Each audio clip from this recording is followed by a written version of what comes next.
Today we are doing an off the rails. As I said, off the rails is a opportunity for us to, me and my co-hosts, to bring a current event topic and do a little bit of discussion on it. And I thought, okay, well, if we do this on TikTok, the whole point of doing these current event podcast was making sure that it was actually current. So I thought, well, I'll run the test where we're live on TikTok as we're discussing the news headlines that everybody has decided to bring to the table in general. And I see Mr. Bradshaw is looking on his phone too, and I'm like, okay, well, I wonder, does everybody actually have their do you have your headlines, your current headlines that you want to bring to the podcast so that? Well, I have your TikTok pulled up on. Yeah, I know. That's what I was about to say. I got my TikTok pulled up, so I can't necessarily access. I can probably push some buttons and get there, but we're going to see whether I can actually do it. And I see something on there. What are your pronouns? What the hell does that mean? What are your pronouns? His, he, her, him. Oh, them, I'm a dude. I mean, I'm sorry. I mean, dude. Yeah, I'm a dude. That's I don't know what else to say, but yeah. Okay, so I have myself and my three co-hosts. And you know what? We're going to find out. I'm going to pull my headline out first so that I can actually. So the whole part of the Off the Rails segment of the Julius Files podcast is that everyone, myself and my co-hosts, get to pick any headline that they actually want to pull to the table to actually talk about that headline itself and see where the conversation goes. So I'm going to come with my headline and then we'll get to everybody else. So the headline that I found in the news was skyrocketing gas prices creates problems for delivery companies. And I believe it was third-party delivery companies is what they were actually talking about. And I would say honestly that the skyrocketing gas prices and inflation is creating a problem for everybody, not just third-party delivery services. Yeah, I mean, because we've had to raise our delivery fees for the coffee and the pizza delivery, but I don't know. I mean, I've seen a lot of people that are. I saw a trucker that. His fill up was a little over $1,000 to actually fill up his gas tanks. You had anybody else noticing that $5 a gallon is starting to actually have an impact? Much like last time, I was ahead of the game. Seen it coming. I got rid of my gas guzzling truck and got me a nice Subaru. See, and that's funny because I went over. I will take a sponsorship. Yeah, I went over to Daryl's house and we went for a swim. And I looked over in the corner and I was like, "What the hell is that?" And it looked like a water tower up on stilts. And she goes, "Yeah, that's my dad's. He wants to. That's a gas tank. He wanted to fill that up so that he could save some money." And I'm like, "Yeah, I'm sorry. I just don't." I don't think that it averages out that way. I don't think that you're actually going to save any money. No, it doesn't. You don't. It's just facts of life. We're stuck with it. It is what it is, and yeah, it's going to be what it's going to be. Okay, so obviously, gas prices are what they are. We all got to contend with them. But let's keep this actually. Yeah, which I don't want to jump ahead of everybody, but mine plays kind of right off of yours. Okay, well then let's go with yours. That Matt Bradshaw. What I don't know how that comes through as far as TikTok side of it, but what is is your headline? Can't see us. Yeah, but they know who King Matt is. Yeah, they do. They are well aware who King Matt is. Hashtag Mr. King Bradshaw. What is? You are the man with almost 20 million views on the Coffee Junkies platform. I will give you that. And you hide me from my fans. That is. God damn it. See, I would never talk to my fans like that. Is he on there? See? Okay. So what is your headline?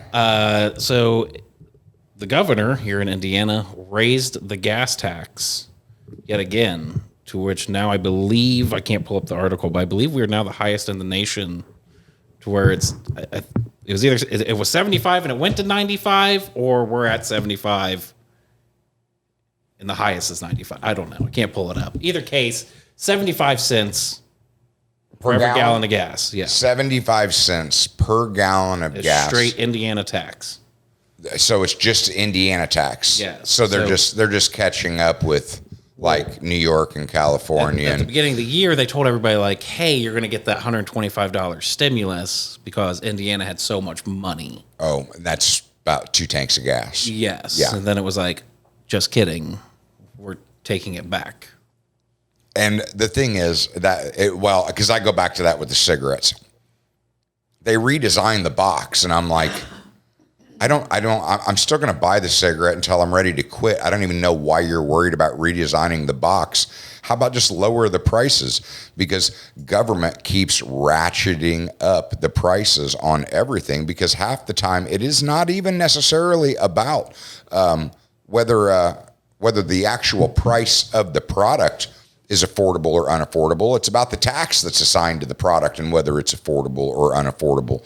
And at $5 a gallon gas, you're telling me it should be $4 a gallon gas, but Indiana's charging you that extra $1 per gallon. Yep. Yeah, that's a lot of got to raise tax revenue to make good on all of those political promises. Well, I mean, it's all the extra money they're spending. Because if you remember back when you started to drive, when there was construction, there was like a barrel. That's funny. Easily weave. When I was back, that's what I was about to say. Back then, we're talking about a 1978 Trans Am with a 403. I could literally watch the gas dial just drain. But you could weave the barrels. I'm sure I get you that. weaved the barrels. No, but I mean, it was a lot easier to do it at $1 a gallon. I mean, that's now it's just like cone. So they're taxing us more for more cones. And they're going to continue to tax us more because as inflation goes, they got to keep up with their numbers and their promises. And we need more cones. Yeah. Okay. So we still have two lovely ladies here that have their headlines to bring to the table. Are you sure about that? What? Oh. I never know when it comes to Rebecca what she's actually gonna. Okay, so let's find out. Rebecca, do you have a headline to bring to the table? Well, I guess sort of. Did you know that on June 20th, it's now a federal holiday? As soon as you said June 20th, I thought about Juneteenth. Yeah. And that's Juneteenth is on June 20th. Okay. Yeah, it's now a federal holiday. Well, banks are closed, by the way, so don't go to the bank. No, but you know what? Look, man, I'm gonna state, and it's gonna piss some people off, and it should make other people happy. If it was that big of a deal of a holiday, I never heard of it till last year. No, exactly, because Trump was in office. Because if it was that big a deal of a holiday, Obama would have made sure that that was when it would have gotten made a federal holiday, if it was that big of a deal. And I'm all for it. I mean, that's what, if it is, because now we're talking about history, and I'm sitting there going, a big deal was made about Juneteenth, and like the nation didn't know anything about it at all. It was because of Trump, and how heartless could Trump be for picking up that time or that date, which was all political bullshit. But the point is, if it was really a monumental time in our history, well, then Obama should have championed it. And he didn't. So that you look at the politics of it, but I'm like, okay, great. If it is to be made a national holiday, it's a more significant national holiday than these other crock of bullshit that I've seen. Columbus Day. Yeah, that's what they have called so many holidays national holidays that I'm like, this is garbage. Honestly, that's one of the better newly invented national holidays that I've actually seen come around. Because you know what's still not a national holiday? Election Day. And me and you are on the same page there. That I don't believe anybody should be able to mail in their ballot, but the whole country should shut down for Election Day so that you exercise your right to vote, because it is the most sacred piece of our Constitution of this country, and everybody should have the opportunity to vote in person, unless like I said, you have those absentee ballots and you have the elderly, that they still have to get up and actually register to get their absentee ballot, meaning they're not just being sent out to a mass voter roll, that they're literally having to register to get their ballot. But I'm fully agreement with Matt that election day should be the country should shut down so that everybody is capable of going and exercising their right to vote. So Juneteenth is a holiday, a national holiday now. It is now a holiday. Okay, no, I'm that's if it's a significant date, then I'm totally fine with it. It just Nobody asked us, though. No, it should. If it was such a significant date, it would have been done between 2008 and 2016, and it wasn't until it could be twisted as political BS. But that's neither here nor there. Okay, it's a national holiday now. Okay, You heard it here. Yeah. Miss Tori, do you have a headline to bring to the table? My headline is also economic related, but it's just talking about more than 100 Sears are closing, and Sears used to be kind of a big deal. So You know, we're already gone. that's the whole point right there. This is the last few. Well, but I mean, you say Sears and Roebuck, and I mean, I remember when we were kids, service merchandise were. Oh yeah, the catalog at Christmas. Uh-huh. How much But fun. so I watched Sears die, and then I watched Kmart die, and didn't even know Sears had bought Kmart. And That was the end of Sears. well, and the Buying thing Kmart. is, and these were behemoths that had the ability to flex with the times of the internet, and they didn't.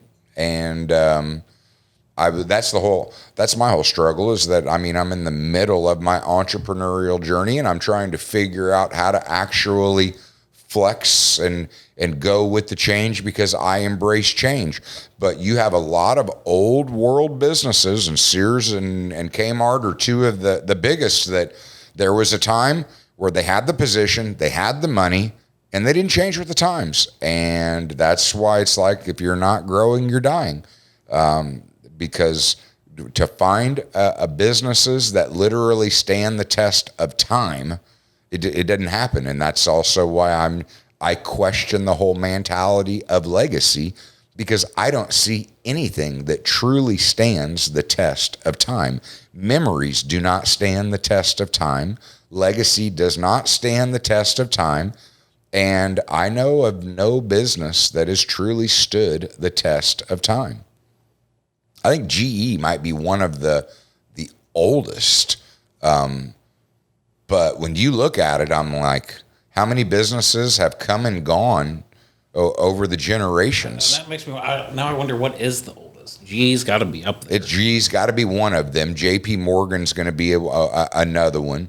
But I mean, do the railroad people still own all the railroads? and again, we're talking about change of ownership. So the original people that created the railroads, But is it a change of ownership? Like, or the I don't know. Rockefellers still run all the railroads? I don't know a whole lot about They still got a lot of money. Yeah, but they're not making any money. Railroads are not making any money. I mean, today. What do you mean?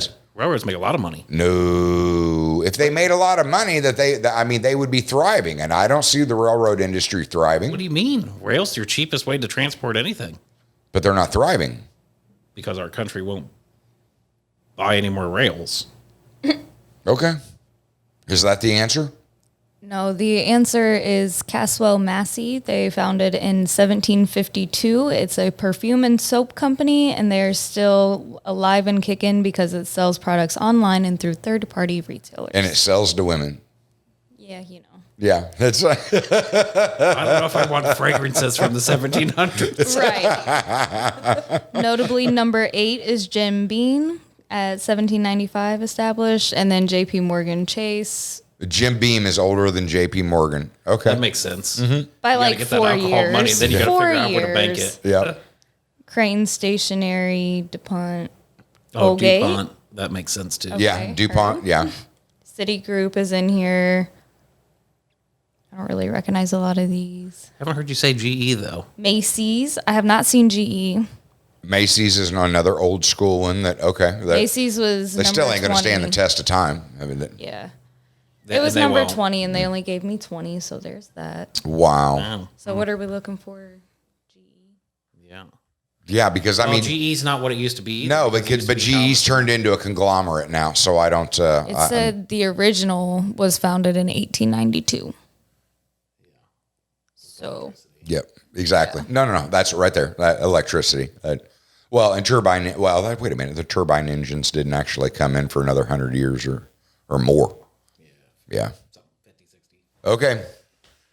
All right, that we got around to our headlines in general. Basically, we're screwed on gas prices. Indiana just got screwed twice on gas prices. Juneteenth is now a national holiday. Or is that a paid day off? No. Are you sure? No. Yes, I'm sure. And no, Like it's not banks. No. Banks. Yeah. Well, definitely for the banks. Definitely for the I meant for us. I work in a bank. Ooh, that's actually no. I mean that's Shit, pretty I don't good. work in the bank anymore. Yeah, I'm just saying. A converted bank, but yeah, okay. Well, I'm not touching that. And moving on. Nothing lasts the test of time.